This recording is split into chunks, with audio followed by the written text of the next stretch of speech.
رسوله اللهم افتح علينا فتوح العارفين الحكمة وافتح علينا لدن علما رب اشرح لي صدري ويسر لي أمري واحلل عقدة من لساني يفقه قولي جزا الله عنا سيدنا محمدا صلى الله عليه وسلم ma huwa ahluh. Alhamdulillah, kita masuk bab 9. Bab 9 dia ada 10 je. Maknanya dah hujung-hujung kitab dah ni. Bab 10 tu dah masuk doa je tu. Jadi insya-Allah lah kita tengoklah berapa lama pula kita nak habis bab 9 ni, kita tak tahu lagi, kita tengok sejauh manalah. Iaitu pesan ataupun daripada kitab ni Imam Al-Ghazali ni, Hujjatul Islam, kepada anak murid dia. Seperti yang sebut awal-awal dulu, anak murid dia dah balik ke tempat dia, dah jadi ulama, maka dia perlu nasihat lagi daripada tuan guru dia. Sebab kita nak ambil hikmah di situ. Walau kita belajar macam mana jadi ulama ke, jadi doktor ke, jadi apalah, jadi ustaz ke, ustazah ke, ilmu ni dia tak boleh berhenti. Sebab itu kalau nak kata macam mana nak tahu saya ni orang yang berilmu, contoh kan, kalau kita ambil soalan tu, macam mana nak tahu saya ni orang berilmu, senang je. Orang yang tak berhenti mencari ilmu, itu orang berilmu. Dia tak pernah berhenti ni mana-mana perhentian. Tak ada pula sebab dia dah habis kitab dia tak mengaji dah, tak. Dia akan terus belajar dan belajar dan belajar selagi hayat dikandung badan. Itu orang yang berilmu. Orang yang tak berilmu ni dia berhenti. Dia kata cukup dah, tak larat dah, letih, dia kata kan. Ni dia habis lah tu. Jadi nak balik kepada kitab kita ni lah, saya nak teringat di situ pasal anak murid Imam Ghazali ni kena dah jadi ulama lah. Kan kita kalau menjadi ulama ni boleh jadi salah satu sifat buruk lah pada orang yang ada ilmu ni juga, yang dia tidak sedar, dia merupakan istidraj daripada Allah Subhanahu Wa Taala. Ialah dia rasa dia tak perlu lagi dah menghormati guru dia sebab dia pun dah jadi guru. Apatah lagi dia nak rujuk dengan orang lain berkaitan dengan sesuatu ilmu, dia kata tak payah, aku tahu semua dah. Ni rosak, ini rosak dan merosakkan. Yang kita nak belajar sini, dia dah balik dah pun. Dia nak lepas rindu satu lah, kemudian nak jawab beberapa persoalan dia. Itu dia hantar surat ikat Imam Ghazali ni, dan Imam Ghazali balas balik surat tu. Ni kita sampai surat yang akhir dah ni. Iaitu Imam Ghazali dia pesan, dia kata lakukan 4 perkara ni. Di malam ni kita tengok perkara pertama ni, iaitu apa dia perkara yang mesti engkau lakukan, walaupun ditujukan pada murid dia, tapi sebenarnya ditujukan kepada kita jugalah. Sebab bila mana surat tu dibukukan atau dikitabkan, maka dia sampai pada kita. Ini pentingnya ilmu. Dia turun. Kata orang Perak, dia berjerait kan. Dia berhubung-hubung, dia bersangkut-sangkut, sehingga semua yang ada tu dia sangkut dapat belaka. Iaitu kata Imam Ghazali ni, yang pertama bermuamalah lah, atau berurusan lah. Bahasa kita senang lagi, berhubung lah dengan Allah. Nampak? Berhubunglah dengan Allah seperti mana kamu suka orang bawahanmu berurusan denganmu. Kita ambil yang mula-mula tu dulu. Berurusanlah kamu dengan Allah. Atau bahasa saya nak bagi faham lagi tadi itu ialah kita berhubung dengan Allah. Nak bagi bahasa buku lagi, hubungan dengan Allah. Di mana nak faham ni, iaitu bab syariat. Jagalah syariat tu. Jagalah peraturan-peraturan Allah tu. Jagalah hukum hakam yang Allah telah tentukan. Yang wajib tu kau tegakkanlah betul-betul. Yang haram tu kau tinggalkanlah betul-betul. Yang sunat tu kau perbanyakkanlah. Yang makruh tu seboleh-bolehnya engkau tinggalkan. Yang harus itu pula engkau jadikan ibadah. Tu nak faham macam tu. Jadi kita suluhlah dalam hidup kita. Dalam modal masa Allah bagi dekat saya dengan kita semua ni, banyak mana sudah kita tegakkan syariat ni. Dan bila kata syariat tadi, dia terpecah kepada dua bahagian. Satu, hubungan dengan Allah. Bila kata hubungan dengan Allah, kita nak faham kok mana hubungan dengan Allah ni. Sebab dia perkara yang zahir, perkara yang nampak. Itu disebut syariat. Kalau kita nak faham lagi di sana, mana perkara yang berkaitan dengan Islam, lagi jelas. Perkara zahir, kita bersembahyang, zahir, nampak. Itu hubungan kita dengan Allah melalui sembahyang. Hubungan kita dengan Allah melalui membayar zakat. Hubungan kita dengan Allah dengan berpuasa. Hubungan kita dengan Allah melalui menunaikan haji. Allah tu maha baik, maka dia kata jika mampu. Bukan bila kata jika mampu tu tak payahlah, pasal Allah dia kata jika mampu. Atau ayat lebih baik lagi, bagi yang mampu. Itu Allah nak ajar kita satu perkara lagi. Itu sebenarnya maha baiknya Allah Ta'ala, dia takut kita rasa beban. Kan? Bukan makna kita boleh jika mampu, kita pun tak fikir dah. Tak, kita fikir, kita simpan sungguh-sungguh, kita tanam azam sungguh-sungguh kan, supaya Allah pilih kita. Jadi bila kita dah sungguh-sungguh, Allah tak pilih juga, tu dah kira cerita lain lah. Dia tak termasuk dalam kehendak Allah Subhanahu wa ta'ala. Tapi kita mesti sungguh-sungguh. Itu syariat yang kita nak faham hubungan kita dengan Allah. Jadi dipesan oleh Imam Ghazali ni, bermuamalahlah kamu, berurusanlah kamu dengan Allah. Jadi kalau orang tanya kita nak berurusan macam mana, nak berhubung macam mana, inilah jalannya. Jadi pada kita yang tidak menjelaskan keadaan ni secara zahirnya, sembahyang yang tidak jelas. Sembahyang tidak jelas ni maksud dia tak jaga, tanpa ilmu, tanpa tahu rukun-rukunnya.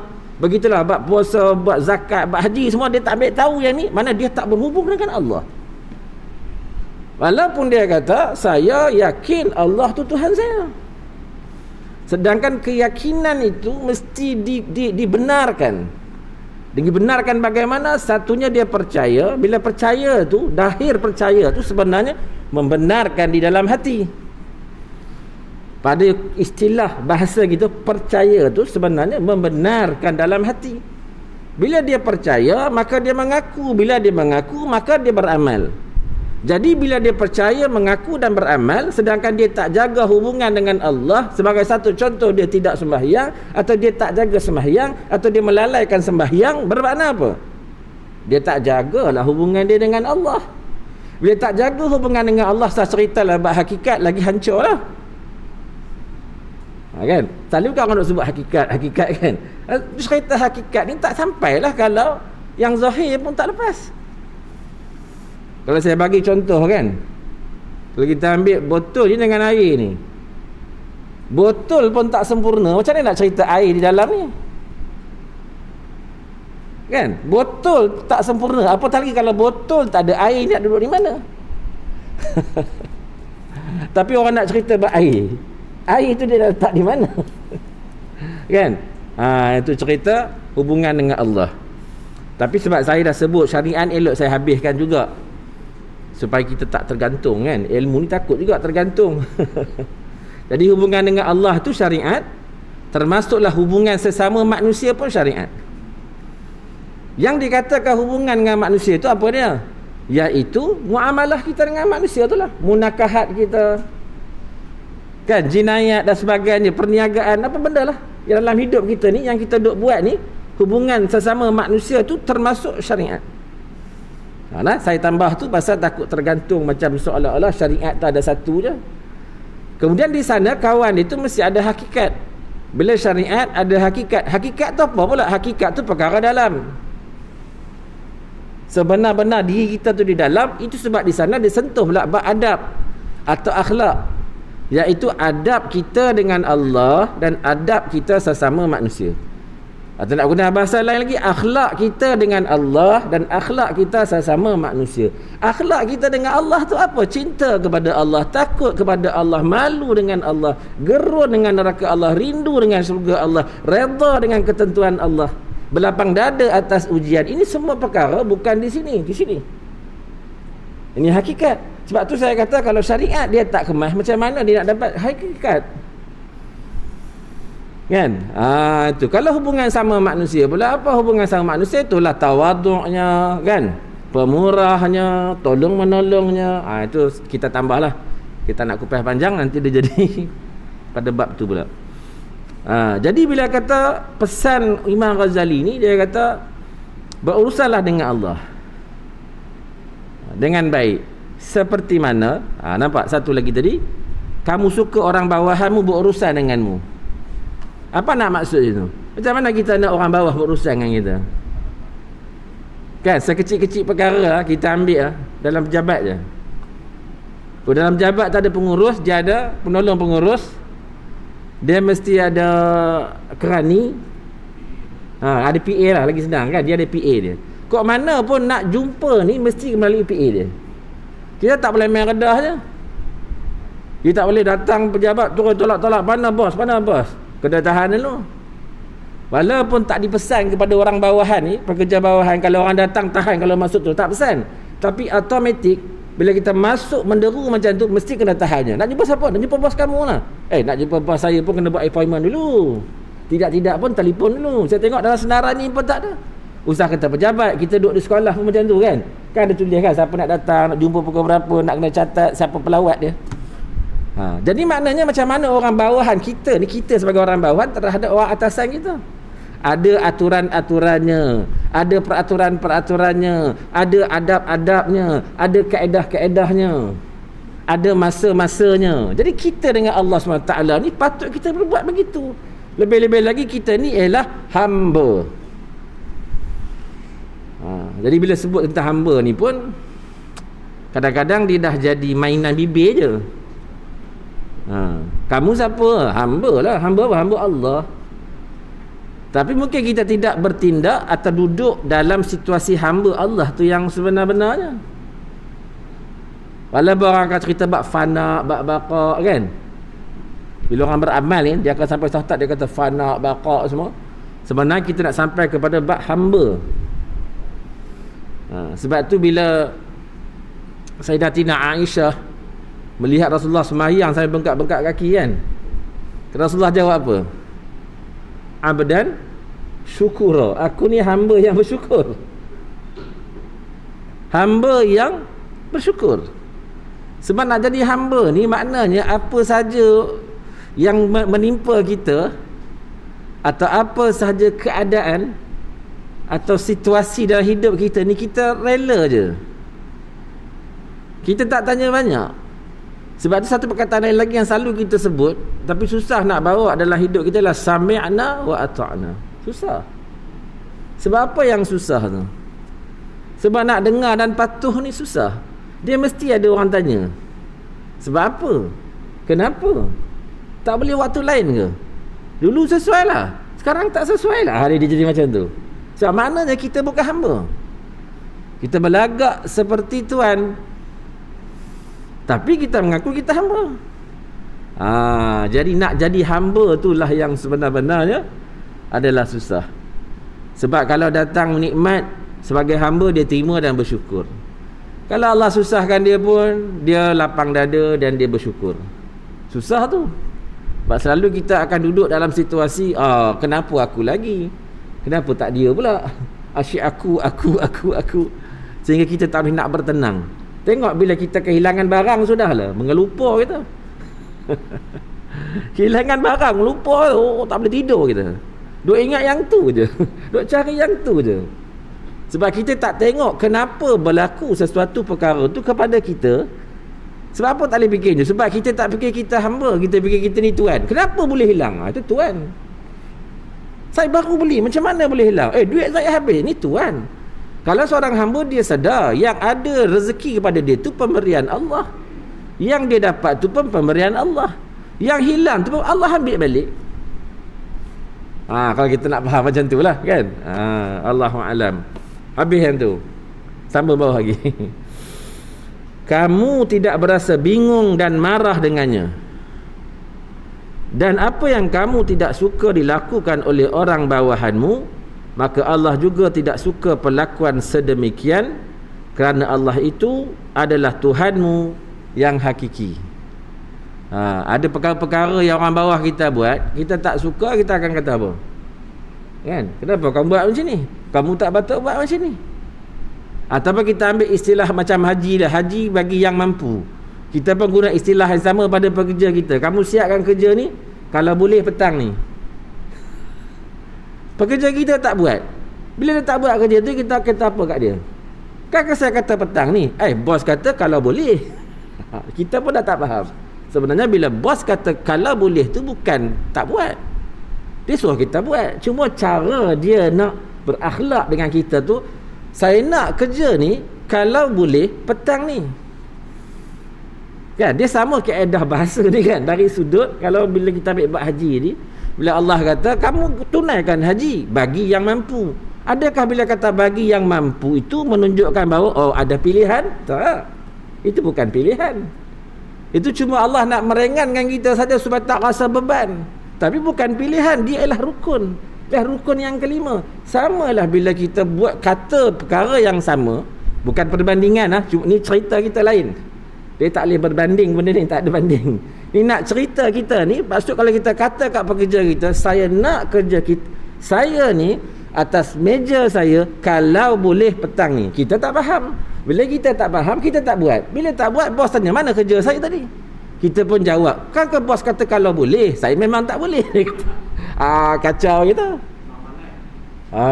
Kamu ni tak faham ke maksud saya? Maksud saya kalau boleh tu kena buat. Kan? Macam tu kita nak daripada orang bawahan kita. Kenapa kita tak boleh berlaku atau beramal begitu juga kepada Tuhan yang telah menjadikan kita? Kita ni kejadian. Kita ni kejadian. Maksud kejadian, kita dijadikan. Kita ni dijadikan. Siapa jadikan kita? Allah Subhanahu Wa Taala. Dia jadikan kita tu untuk apa? Dia jadikan kita ni untuk kita menjadi hamba kepada dia. So kita baca dalam Fatihah, iyyaka na'budu. Kan? Kita menyembah Allah. Maksudnya abdi itu hamba lah. Sama wa ma khalaqtul jinna wal insa illa liya'budun. Kita faham tidak aku jadikan jin dan manusia melainkan beribadah. Itu kita faham macam tu kan. Sebenarnya nak faham jelas asas ibadah tu ialah hamba. Sebab tu bila saya menyampaikan dan bila kita belajar, kita kena rasa diri kita hamba. Seorang hamba yang sedang menyampaikan, seorang hamba yang sedang mendengar. Bila kita rasa begitu, maknanya apa? Hamba ni, kita boleh menyampaikan, dia bagi. Kita boleh mendengar pun, dia bagi. Jadi di mana kita? Kita tak ada apa-apa. Kita ni hamba yang inginkan Tuhannya.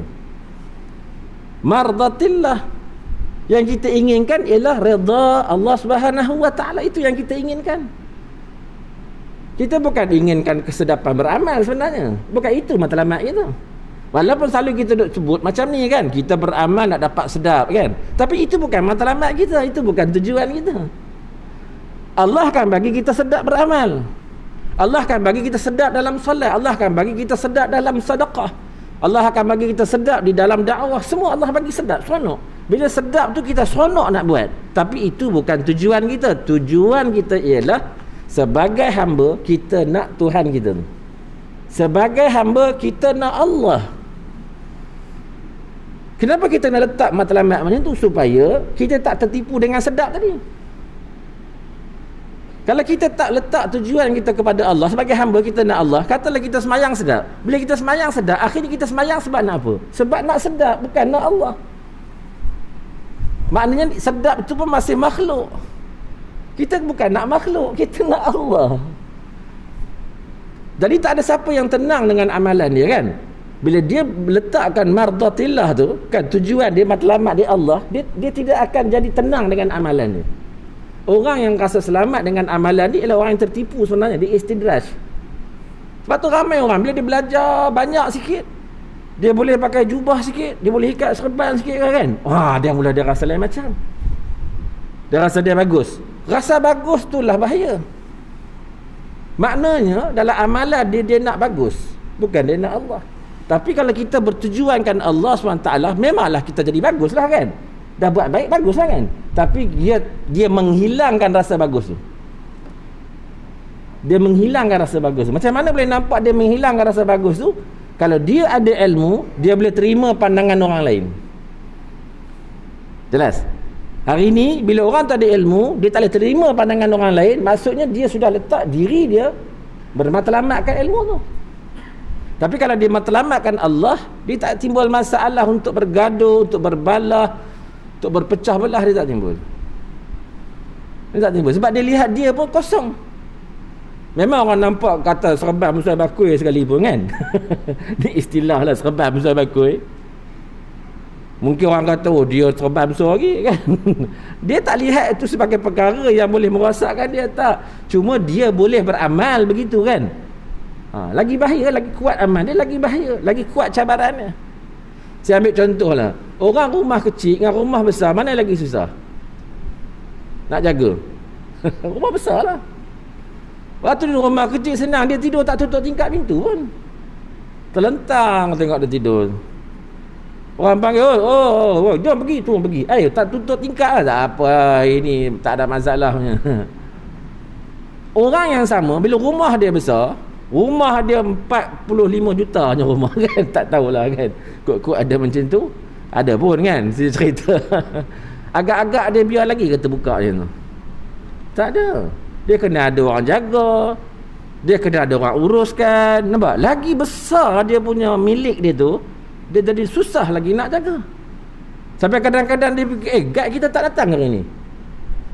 Tak datang tak boleh, siapa nak tutup ni, ini begitu begini. Kalau bilik saja dah ada 30 bilik, agak-agak dia larat lagi nak tengok semua bilik. Saya silap hari bulan, bilik 30 bilik tu, satu bilik pun tak ada masuk, dia tidur kat sofa depan di ruang tamu je. Bila orang tanya kenapa tak masuk bilik, aku selesa kat bawah lagi, lebih baik hang jangan beli kan. Nak cerita kan macam mana bila kita amal sedikit kan, nak jaga kan, kena jaga kan. Bila amal kita banyak, lagi payah nak jaga sebenarnya. Nak jaga apa? Nak jaga hati. Dulu kita okey je, tak ada masalah apa-apa, kita rasa kita lah orang berdosa. Tapi semenjak kita boleh beramal, banyak amal, kita rasa macam orang lain dia berdosa, kita tak berdosa. Dia rasa penyakit tu. Yang tu yang bahaya tu. Yang tu yang kalau dia mati dalam keadaan begitu, dia mati dalam keadaan dia bawa dosa yang dia tak sedar. Bila dia tak sedar, masa bila dia bertaubat? Sebab tu pada ahli tasawuf kan, selalu meletak diri mereka tu sebagai ahli maksiat. Kita ni memang ahli maksiat. Sebab itu lepas sembahyang kita buat apa dulu lepas sembahyang? Astaghfirullahalazim. Menunjukkan kita ni buat maksiat. Maksiat masa bila apa? Maksiat hati kita. Waktu sembahyang kita tu, fikiran kita bagaimana? Hati kita dekat mana? Macam mana kita rasa selamat janji sembahyang dia? Ini tak kena. Kan? Saya tak tahulah, masing-masing punya diri kan. Kita bukan boleh cek orang lain, kita cek diri kita. Bila kita sembahyang macam-macam. Walaupun kita rasa takkanlah itu salah, salah lah sebab dalam sembahyang ni, sebab tu perlu kepada khusyuk. Pada khushu'in tu kan, kita perlu kepada keadaan yang khusyuk. Khusyuk ni maksudnya fikiran kita dia tak ada fikir benda lain melainkan Allah, kebesaran Allah. Hati kita tak ada benda lain melainkan hati kita fokus kepada Allah. Adakah ini perkara yang mudah? Tak mudah. Sebab itu meletakkan diri kita tu sebagai orang yang berdosa.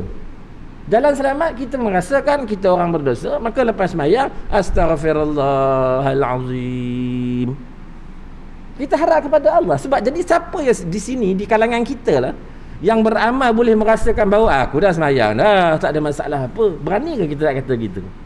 Tak beranilah.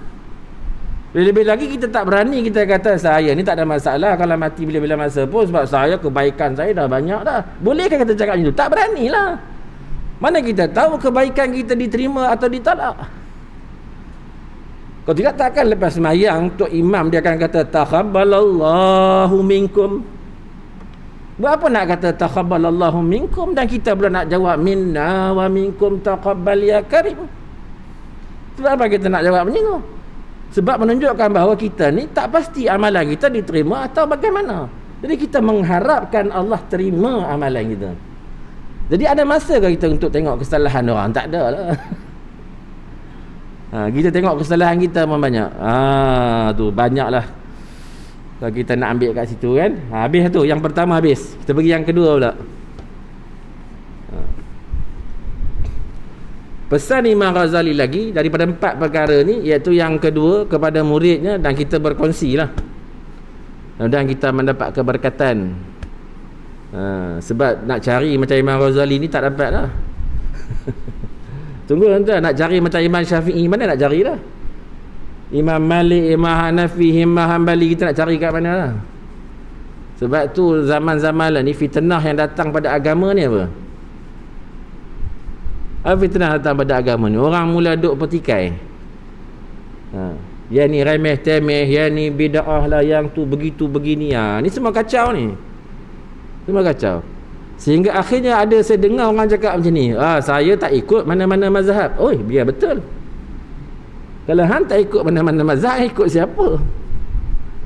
Kenapa kita perlu kepada mazhab? Sebab mazhab tu maksudnya kita memerlu kepada ulama. Ulama ni lah yang bawa Quran tu kat kita. Kita mana boleh tafsir Quran sendiri. Yang kita dah belajar, bila orang tanya kat kita rukun sembahyang berapa, kita boleh jawab 13 tu. Dalam Quran mana cerita 13? Dalam Quran jangan tidak sebut kat kita wa aqimus salah kan. So kita berdirikan sembahyang. Cerita 13 ni cerita kemudian, cerita dibawa oleh ulama, dikupai oleh ulama sampai kat kita. Tiba-tiba kita kata saya tak nak ikut pada ulama. Kalau tak nak ikut ulama, macam mana kita nak tahu semua ni? Macam mana kita nak tahu berwuduk? Macam mana kita nak tahu sembahyangnya bagaimana, bagian puasanya macam mana dan sebagainya. Tu. Allahu Akbar. Jadi kita ni, Imam Ghazali ni bila pesanan tu sampai kat kita, rezeki kita lah tu. Sebab tu Imam Ghazali dia pesan, jangan kamu ikuti ulama yang suka meremeh-temehkan perkara-perkara hukum ni. Kan, yang menyusah-nyusahkan tu saya ikut, jadi pening, jadi serabut. Kita ni sebab tu ulama ajar pada kita kat Malaysia ni ikut apa? Mazhab Syafi'i, ikut je lah. Apa nak susah-susah nak cari-cari lagi, dah ikut je lah. Begitu kan, insya-Allah. Sebab bila ulama tu, apa sandaran kata boleh ikut ulama tu? Sebab al-ulama warisatul anbiya. Sebab para ulama tu waris kepada Nabi. Okey, apa yang keduanya kata Imam Ghazali, setiap kali kamu bekerja dengan orang lain, kita lah bekerja dengan orang lain, perbuatlah seperti mana kamu mahu diperbuat ke atas dirimu. Bila kita kerja dengan orang, apa yang kita nak sebenarnya? Kita nak macam mana kita buat ke orang? Macam mana kita buat ke orang? Kalau kita ni kata ada pekerja, kita nak macam mana? Kalau kita kerja dengan orang, kita nak supaya kita dilayan dengan baik. Kita nak supaya kebajikan kita dijaga. Kita nak supaya kalau dibayar gaji, maka dibayarlah gaji itu dengan masa yang tepat, benar dan sebagainya.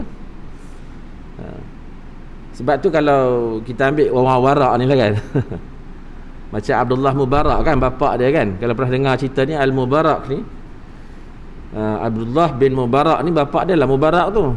Bapak dia dulu asal kerja di satu kebun. Ayah dia ni kira nak faham cerita, kalau senyum nampak gigi ya putih dengan mata dia. Orang rendah-rendah kan. Jenis apa, kulit gelap ni.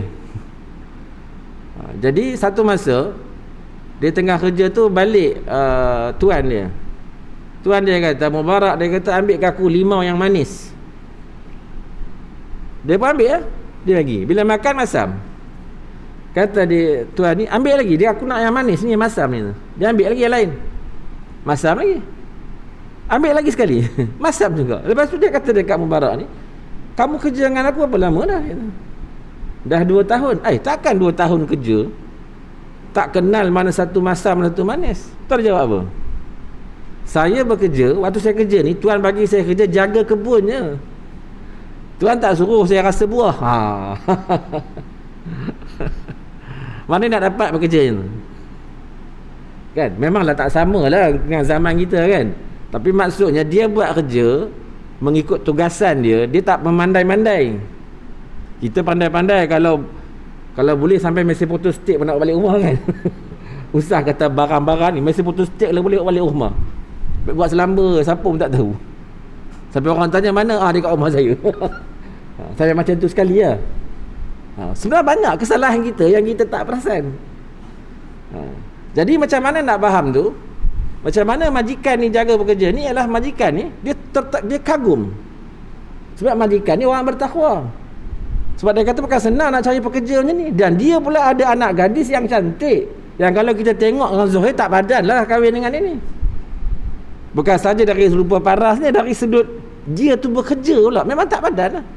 Bila dia tanya isteri dia berkata, nak ke anak kita ni?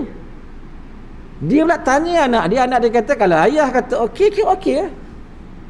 Ini anak yang bertakwa pula. Takkan ayah dia nak bagi kahwin dengan orang sembarangan. Mesti ayah dia mengukur seseorang tu berkaitan dengan takwa.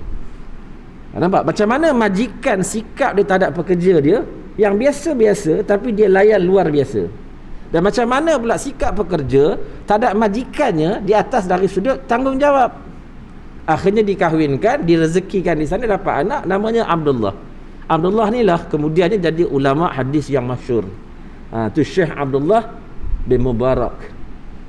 Syekh Abdullah Mubarak ni kalau pergi mana-mana pun turun, kalau ada sultan orang tak layan macam tu. Orang akan tumpu dekat dia. Sebab punyanya bukan saja dia warak, bukan saja dia alim, dia masyhur. Nampak? Sebab apa? Kalau kita lihat boleh berlaku keadaan ni sebab sikap atau akhlak ayah dia tadi.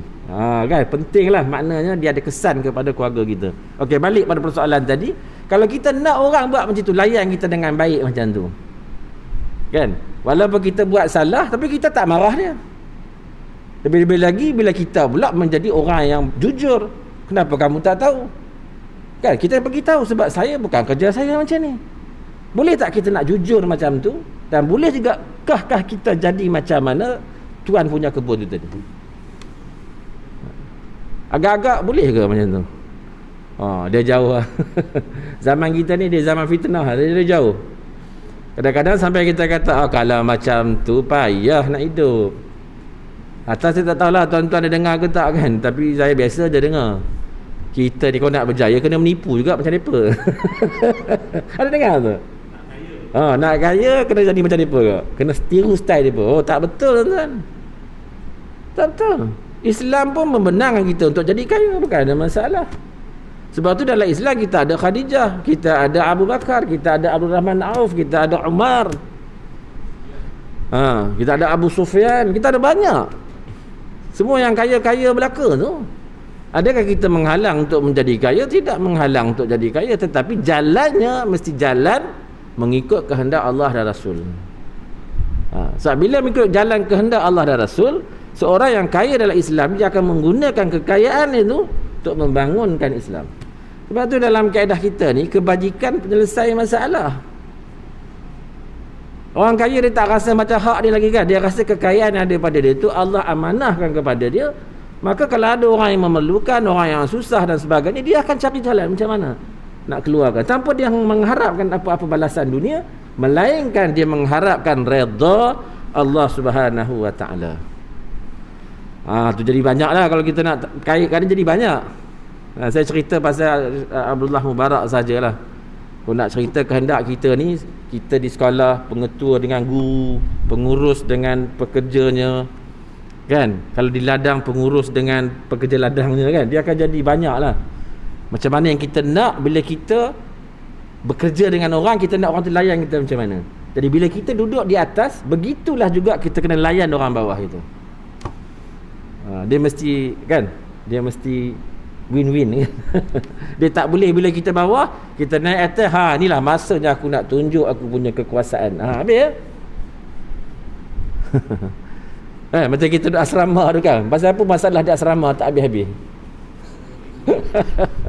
Sebab bila senior tak ada, kita jadi senior, inilah masa aku pula nak belasah mereka. Bila nak habis? Tak habis lah kan. Alhamdulillah. Tapi sekarang dah kurang lah kan. Zaman kita dulu lah, ya tak? Zaman-zaman 70-an tu kan. Biasalah tu. Kemudian kerana tidak sempurna iman seseorang, selagi mana ia tidak suka orang lain memperolehi sesuatu yang dia sendiri menyukainya. Ini sifat orang beriman lah. Orang beriman ni bila orang lain berjaya, dia tumpang gembira, dia seronok, dia cerita kebaikan orang, dia cerita, dia seronok. Tapi sikap orang yang tak beriman ni, dengar orang berjaya dia sembunyi, diam. Orang tanya pun dia akan jawab, tak tahulah pula, dia kata. Tapi kalau keburukan orang ni, dia sebar. Allahu Akbar. Kalau begini keadaan manusia ni, awal-awal lagi seolah-olahnya Allah nak tunjuk kat kita neraka yang disegerakan. Belum mati lagi pun dah susah lah. Sebab bergaduh, bertelagah, bersengit-sengit hati. Bila datang bahagia ni? Tapi ini mesti kita usahakan. Nak mengusahakan ni, tak tanda memang kita kena menempuh jalan ilmu. Kalau tak tempuh jalan ilmu, dia tak boleh. Apa dia? Memburu jawatan. Kita sebenarnya hendakkan redha Allah Subhanahu wa taala. Habis yang kedua. Masa pun dah ni, tak boleh nak baca dah ketiga ni. 2 minit tak boleh dah. Yang ketiga dan keempat ni saya masuk sekali lagi lah, satu round lagi kot. Jadilah tu. Itulah secara kesimpulannya, kita kena duduk pada jalan ilmu. Yang disiplinnya mestilah Islam tu disiplinnya, kalau istilah hari ni kita nak faham, ilmu fiqh. Bila bab iman tu disiplin ilmunya, mana kita mengaji bab akidah atau usuluddin. Bila ihsan, kalau kita nak mengaji pada hari ni, mana ilmu tasawuf. Kalau lah ada orang tanya kat kita, kenapa zaman Nabi tak ada dulu pun mengaji bab-bab yang korang cakap ni? Jawapannya mudah je. Ilmu tu ada, nama tak ada. Itu je. Kan? Ilmu tu ada dah. Macam tajwid, zaman Nabi ada mengaji tajwid ke? Adakah istilah ilmu tajwid? Mana ada. Tapi ilmu tajwid ada tak? Ada lah. Mestilah ada kan? Macam kita mengaji bab fiqh, memang tak sebut ilmu fiqh, tapi ilmu fiqh tu ada tak? Mestilah ada. Jadi kalau orang dia banyak sangat songenya, jawab macam tu je lah. Kadang-kadang kita ni terganggu juga nak beramal kan, bila orang tanya soalan-soalan macam tu. Bagi bola tanggung, kita pun duk fikir ke, iya juga lah. Kita pun masalah juga. Jadi kita jawab macam ni je lah. Kita jawab ilmunya ada, nama tu tak ada. Jadi istilah berbeza. Masalah kalau kita tengok dalam bab iman pun, kalau kita tengok betul-betul, banyak nama dia. Akidah, usuluddin, ilmu kalam, banyak. Tasawuf pun begitu kan, tasawuf, ilmu batin, ilmu sir. Banyak. Istilah ataupun nama tu berbeza, ilmu tu sama. Paling tidak pun kalau orang tak boleh terima tasawuf sebagainya, setidak-tidaknya dia mesti ada baca kitab Tazkiyatun Nafs. Itu tasawuf lah. Membersihkan hati, membersihkan diri. Nah, Allahu alam. Cukuplah sekadar tu, insya-Allah. Ya.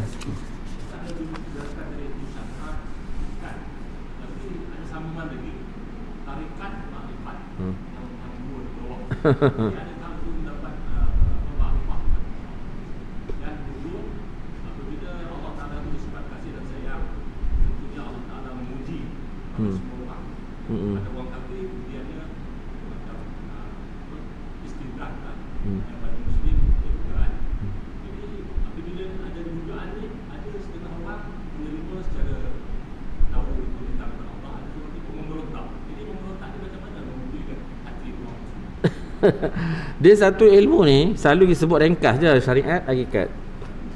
Sebenarnya kalau nak komplit lagi, syariat, tarikat, hakikat, makrifat. Itu kupasan dia panjang lah, saya tak boleh nak ni kan. Tapi nak fahamnya macam ni lah. Makrifat tu masa sampai dia kenal. Hakikat tadi dah ada ilmu dalam lah kan. Bila sampai hakikat, sampai dia kenal. Macam kita ni luar, ni dalam. Yang dalam ni hakikat kan, air. Sekarang peringkat awal kita minum air, kita rasa dapat air dah. Tapi tak kenal lagi siapa punya air ni. Kan, bila kita kenal daripada syariat sampai hakikat ni, semua kita rasa Allah yang punya, sebab sudah sampai makrifat. Dia makrifat ni bukan perkara yang boleh disebut, dia perkara yang orang lalu dia tempuh. Macam kalau kita hanya orang yang makan gula saja yang tahu manis. Tapi kalau nak cerita manis tu tak boleh. Kan? Itu ringkas lah. Nanti lain kali saya boleh jelaskan lagi kan, sebab masa kan. Kemudian yang keduanya ialah berkaitan dengan ujian. Tak ada siapa di kalangan kita yang boleh kata saya tak mau diuji, tak ada. Sebab allazi khalaqal mauta wal hayata liyabluwakum ayyukum ahsanu amala. Sebab tidak aku jadikan mati hidup melainkan untuk menguji di kalangan kamu siapa yang bila dibalik kepada Allah besok ahsan amala, amal yang baik. Jadi orang yang diuji ni pula, kata Allah SWT, la yukallifullahu nafsan illa wus'aha. Dia akan uji kita mengikut kemampuan kita. Timbul persoalan, kenapa dia memberontak? Kan, kalau dah Allah uji mengikut kemampuan dia, kenapa dia memberontak? Yang memberontak tu sebenarnya nafsu dia. Nafsu dia tak boleh terima. Sebenarnya dah kena lah sesuai dengan dia, betul lah. Nafsu dia sebab tak biasa tu kan, dia jadi memberontak. Kenapa aku? Kenapa aku? Sebab tu di sana kita belajar pula bab mujahadatun nafsi. Wallazina jahadu fina lanahdiyannahum subulana. Siapa bermujahadah pada jalan kami buka jalan. Kita sungguh-sungguh belajar untuk mengenal diri kita. Diri kita ni nafsu lah, nafsu ni. Maka kita akan hilang pemberontak tu, kita akan tenang. Ya ayat Tuhan nafsul mutmainnah. Sampai ke satu tahap, wahai jiwa yang tenang. Pasal apa tenang? Kita dah rasa semua tu dari Allah.